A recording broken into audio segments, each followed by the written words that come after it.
Ei, eu vou mexer aqui no teu computador. Pode ficar à vontade. Quem vai começar falando? Eu.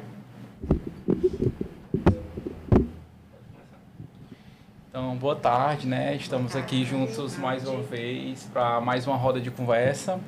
Dessa vez a gente vai falar um pouco sobre o que é um projeto de pesquisa, abordar um pouco uma fase introdutória sobre o que é um projeto de pesquisa e vamos nos aprofundar mais sobre o que é um estudo observacional transversal. Então, assim, o que é um projeto de pesquisa, né? O projeto de pesquisa, ele vai servir para descrever o que você quer descobrir, né? O que a gente está fazendo agora no mestrado. A gente está com o nosso projeto de pesquisa, a gente está querendo pesquisar sobre algo, sobre um tema, e a gente precisa fazer esse projeto de pesquisa, né? Então, assim, esse projeto de pesquisa, ele serve justamente para isso. É como se fosse um mapa ali antes da viagem, onde ele vai nos orientar sobre as decisões que a gente precisa tomar, e esse projeto, ele vai evitar que haja viés, ele vai também antecipar alguns riscos daquela pesquisa e vai facilitar ali a nossa avaliação metodológica, a ética sobre aquele estudo. Então, para que basicamente esse estudo ele serve, né? Esse projeto de pesquisa? Ele serve para nos dar clareza, para nos dar coerência, dar visibilidade e dar também a qualidade ética daquele trabalho, que é a obra que a gente precisa, né? Para a gente conseguir colocar, engrenar aquela pesquisa e que ela consiga ir para frente. E agora o Gildo ele vai falar um pouco sobre a estrutura básica desse projeto, que a gente tem esse projeto, a gente segue, quando a gente vai fazer um projeto de pesquisa, a gente tem uma estrutura, né? Uma base que a gente precisa seguir. É interessante justamente sobre isso, né? Tem coisas básicas, tudo vai ter coisa básica para poder a gente estar começando, né, um projeto. E o projeto ele tem que ter um problema, né? Ele tem que ter alguma coisa a ser solucionada e aí é onde a gente começa o primeiro norte do projeto, né? A gente tem que ver uma ideia, tem que ver de onde surgiu essa ideia e aí começa a nortear e aí começa a matutar tudo que vai estar acontecendo. E aí esse tema problema, né, ele tem que ser uma pergunta, essa pergunta de pesquisa ela tem que ser clara e ela tem que ser objetiva, né? Porque senão no final das contas você acaba se perdendo na pesquisa. Às vezes a gente faz coisa complexa demais, quer descobrir muita coisa numa pesquisa só e aí a gente acaba se perdendo no meio do caminho. E tem que ter um objetivo, né? Não adianta ser só claro e não ser objetivo. Tem que ter os dois papéis, né? Tem que ser tanto claro quanto tem que ser objetivo. E aí, quando você vai começando, que você vai fazendo isso, você já vai no projeto, já vai selecionando, organizando, para poder você não se perder no meio do caminho e conseguir fazer o projeto bem organizado. Estruturado. Exatamente É interessante isso. que a gente consiga entender bem como é que é a estrutura desse projeto, porque muitas das vezes quando a gente pula alguma etapa do projeto, dessa estrutura desse projeto, lá na frente acaba que vai ter algum empecilho. Então a gente às vezes pula essa etapa inicial de dar uma estudada como é que é essa estrutura, só que lá na frente, né, a conta chega, às vezes por algum pequeno empecilho, alguma besteirinha, acaba que o projeto vai voltar, não vai conseguir ir para frente. Então, assim, é muito importante que a gente realmente, antes de iniciar, a gente veja essa estrutura, né? Por que é que precisa nessa estrutura para que a gente consiga realmente dar aí continuidade à pesquisa, né? Ao que se quer ser estudado. Como se fosse uma receita de bolo, né? A gente segue direitinho, Um passo senão, a passo. Senão a gente acaba... Isso, e uma coisa muito importante que é nessa etapa, né, no projeto que você está executando para a sua pesquisa, que você vai definir que tipo de estudo você vai fazer, não é isso?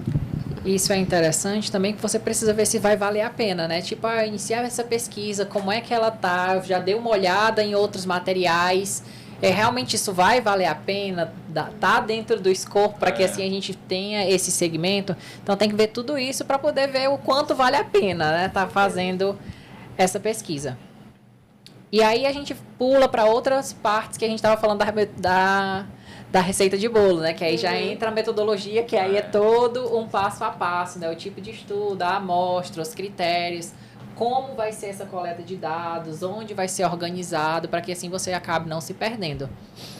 E aí tem também o plano de análise, né? Como você vai interpretar também esses resultados, isso tem que estar muito bem delineado para que assim a pesquisa ela tenha um fluxo e a gente consiga estar dando os melhores dados para que assim a gente possa estar apresentando. E tem uma parte super importante que é a ética dentro de tudo isso. A ética e tem que ter também um cronograma, né? essa amostra desse estudo, ela realmente precisa ser viável e precisa ser seguro, né? A segurança e a ética para o paciente, realmente, dentro de um projeto, é fundamental, não tem como fugir disso.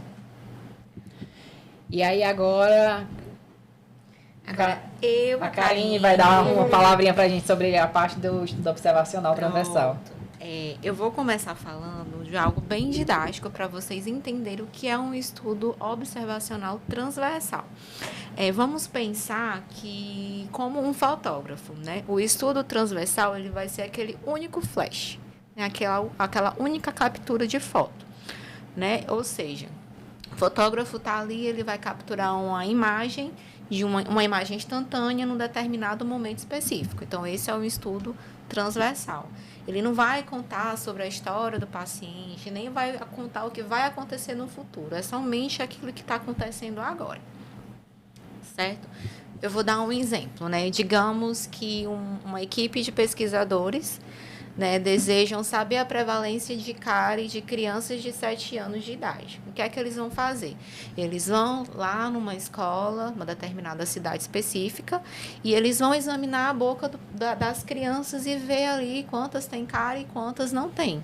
Né? E, a partir daí, ele vai conseguir calcular a porcentagem e obter os dados. Né?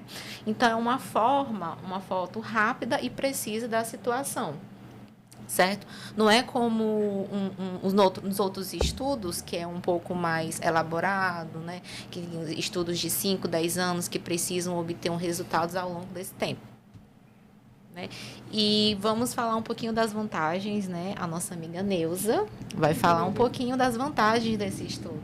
Isso, falando um pouco, né, das vantagens do estudo transversal observacional, a gente vê o seguinte: esse estudo ele é rápido, econômico e eficiente, porque ele entrega o resultado em muito menos tempo.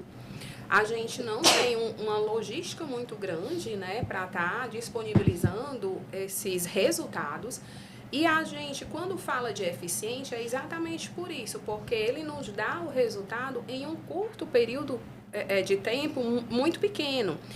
E outra coisa importante desse estudo, assim, da vantagem que eu vejo, que a gente consegue colocar em prática quando a gente trabalha com uma população muito grande, porque a gente não vai estar fazendo comparações. A gente, como a Karine bem mencionou, a gente é como se fosse uma foto daquele momento. Então, eu não vou me preocupar com o antes e o depois. A coleta de dados vai ser daquele exato momento, onde naquele momento eu já posso também fazer a apuração dos meus resultados. Então, isso, para uma pesquisa onde a gente tem vários grupos, é muito bom, porque ele é rápido, também, né, como eu falei, já é econômico. Quando a gente tem fazendo assim uma comparação, quando a gente tem uma pesquisa em que a gente tem que acompanhar paciente de 5 a 10 anos, ao longo desse período a gente acaba perdendo o paciente e comprometendo o resultado final. O que não acontece com o nosso estudo, né? Então, essas são as vantagens. Isso é muito importante dessas vantagens, porque em pesquisa em si, geralmente a gente perde os pacientes. Exato. Porque a gente precisa fazer esse acompanhamento longitudinal e às vezes os pacientes não voltam. Verdade, né? exatamente. Então, assim, acaba que compromete sim. ali, porque a gente está dependendo. Não Os depende só de mim, total. depende do paciente também. Exatamente. Então, isso às vezes é um empecilho muito grande, Muito que não é grande. o caso aqui do nosso estudo, Isso. né? Que ele ali realmente é aquele flash daquele momento. Daquele dia. Correto. Exatamente. Agora, pegando esse gancho de que é apenas um flash, né, uma foto daquele momento. Falando agora um pouco das limitações. Realmente é muito bom esse tipo de estudo, como a própria Neuza já citou aqui, certo? Mas em relação à limitação que ele tem, a gente pode ter o seguinte: vocês lembram do exemplo da cárie que a Karine deu? Pronto. Sim. Se os pesquisadores eles pegassem, fizessem uma pesquisa, um levantamento do consumo frequente de doces e descobrirem com isso que as crianças que tinham mais cárie comessem mais doce, eles não podem dizer que foi o doce que causou aquela cárie. Por quê? Porque eles não sabem se a criança que está comendo mais doce, ela já tinha cárie antes de começar a comer mais doce. Entendeu? Verdade. Porque ela pode ter sido o seguinte: ela pode ter uma higiene bucal ruim, isso causou cárie nela, e depois ela consumiu mais doce. Então a gente não pode ter essa associação de causa e efeito. É igual você tirar a foto de um paciente que ele possui gengivite e dizer, e ele também tem higiene oral. Mas você ainda assim não pode dizer que a má higiene oral foi a causa da gingividite Exatamente. ou da periodontite. Por quê? Exato. Porque você não sabe se antes dele ter aquela má higiene oral, ele tinha já ou não a periodontite ou gengivite. Entendeu? Essa é a limitação que a gente tem, de não poder associar a causa e efeitos. Exato, até porque a gente não pode estar fazendo intervenções. Exatamente. Então vamos lá, dando continuidade, apesar dessa limitação, os estudos transversais, eles são ferramentas, né, que são incrivelmente valiosas para a nossa área. Porque eles são perfeitos para quê? Para estimar a prevalência de doenças como a cárie, a gengivite ou bruxismo em população, como já foi citado.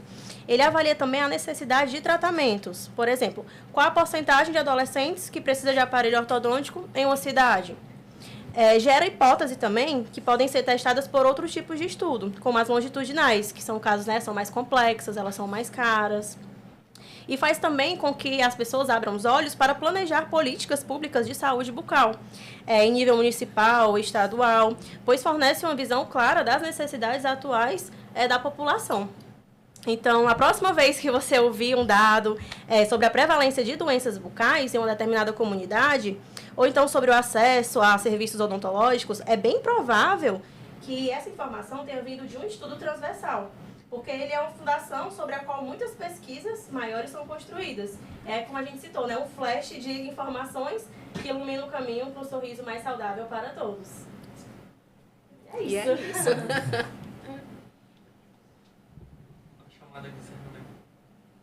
Acabando tão cedo. Tá achando ruim? Quer ficar até aqui? Quer ficar mais? Ele queria, assim, um fechamento. Um fechamento? Pois é, então Pode fazer. Vai fazer o fechamento. Assim, Eita, e como finalizando, E finalizando, é isso por hoje. Esperamos que tenham gostado de aprofundar o seu conhecimento sobre o estudo observacional transversal na odontologia. Fiquem ligados que no próximo episódio a gente dá continuidade com outro assunto. Com certeza. Até o próximo Até o próximo episódio.